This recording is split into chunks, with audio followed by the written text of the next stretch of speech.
உலமா பெருந்தகைகளே, இப்ப நாம பேச வந்திருக்கிறது 2-3 விஷயம் இருக்கு. ஒன்று, அதாவது யார் தௌஹீத் ஜமாத் என்று சொல்லுகிறார்களோ அவர்களை பற்றி எல்லாம் ஓரளவுக்கு பேசி முடிச்சு வச்சிருக்கிறோம். ஆனால் என்றைக்கு இந்த தௌஹீத் ஜமாத் இங்கே வந்தார்களோ, நடமாட ஆரம்பித்தார்களோ, சோழர்கள் ஒரு விஷயம் சொல்ல வேண்டியது அவசியம். வாழ்க்கையுடைய செயல் எப்படி இருக்கிறது? பேச்செல்லாம் தத்துவம் பேசலாம், ஆனா செயல், பேச்சு சொல்லுவாங்க தமிழ்ல, சொல்லு சுல்தான் செயல் சைத்தான். நான் சொல்லி இருக்கிறேன், தமிழ்கார மாதிரி எவனும் பழமொழி வச்சதில்லை இதுவரைக்கும். இதுவரை வைக்கல, இனியும் வைக்க முடியாது. இது தமிழ்காரனுக்கு கைவந்த கலை. நீங்க வேணா யோசிச்சு பாருங்களா, தமிழ்ல இருக்கிற மாதிரி பழமொழி எதிரே இருக்காது. சொல்லு சுல்தான், அப்படியே ஹதீஸ பின்பற்றணும், அது செய்யணும், இது செய்யணும், அது கவியான ஹதீஸா இருக்கணும், லைவா இருக்க கூடாது, அப்படியாக்கு இப்படி ஆக்கல. உள்ள ரூம்ல போய் பாத்தீங்கன்னா வாயில சிகரெட் போயிட்டு இருக்கும். யாராவது சிகரெட் குடிக்கலாமான்னு கேட்டா அந்த சீட்டத்துக்கு அடியில் வச்சிருவான் மகாராசன், நழுவு விட்டுருவான். பகிர்ந்து விடுறாரா? அடே, ஒரு ஊருக்கு வர்றையா, அந்த ஊர் பக்கத்துல பள்ளிவாசல்ல தங்கி இருக்கிறையா, அந்த பள்ளிவாசலுக்கு வந்து ஜமாத்தோட தொழுகிறையா?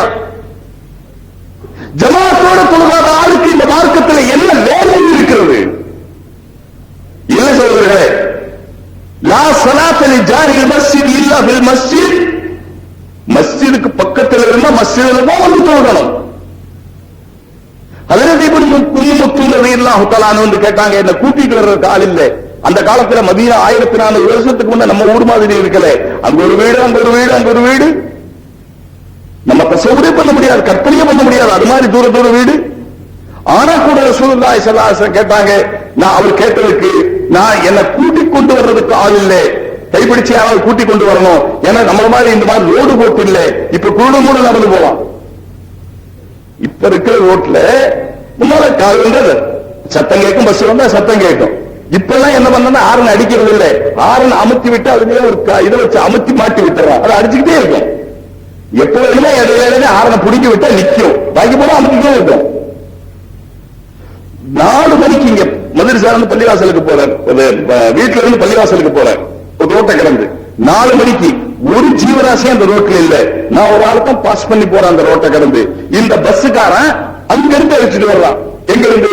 இவர் வர்றாரா அமெரிக்க ஜனாதிபதி, நான் நகர்ந்துக்கணுமா?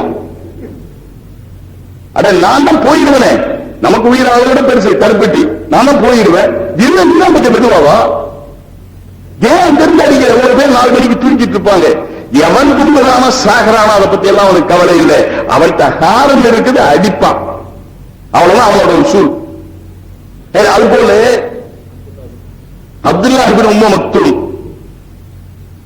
கேட்டாங்க, நான் என்ன கூட்டிட்டு வர ஆள் இல்லை, இப்ப குருடன் நடக்கலாம்னு சொன்னேன்.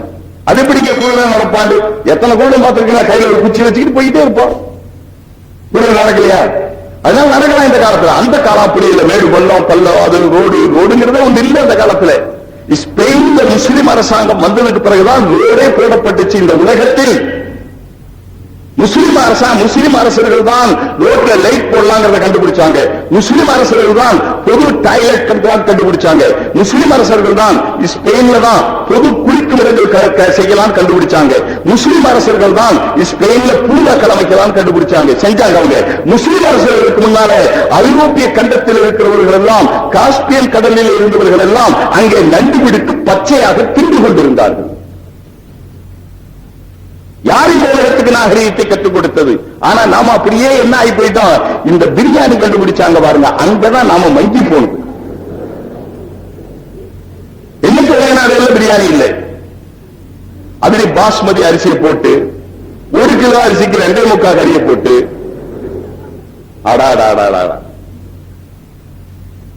அந்த சாப்பிட்டு அது கூட புர்த்தா வேற, அப்புறம் சிக்கன் வேற, அப்புறம் பொரிச்சது வேற, வறுத்தது வேற, அது வேற, 8-9 இது வச்சு கடைசியில குடிக்க முடியாத பட்சத்தில் ஐஸ்கிரீம் வேற கொடுத்து, ஃபீல்டு வேற கொடுத்து, 7up வேற கொடுத்து, அந்த பிரியாணி சாப்பாட்டிலேயே என்னென்ன இருக்குங்க? கசகசா, பூண்டு, இஞ்சி, ஏலக்காய், பட்டை, கிராம்பு, ஜீரணமாகிறதுக்கு என்னென்ன வேணுமோ அதெல்லாம் அதுவே இருக்கும்.